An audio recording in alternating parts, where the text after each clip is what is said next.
bubuhayin pa namin kayo.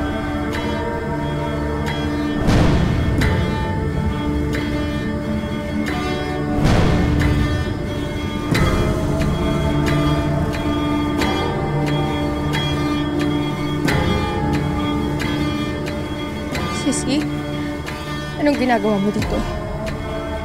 Sino yung kasama mo? Alam ko na makikipagkita ka kay Amira, Maxine. I'm sorry, Sissy. Ayoko na ng gulo. I just wanna live a happy, peaceful life. Kaya ilalaglag mo yung pamilya mo? Ha? Para makaligtas ka, Maxine?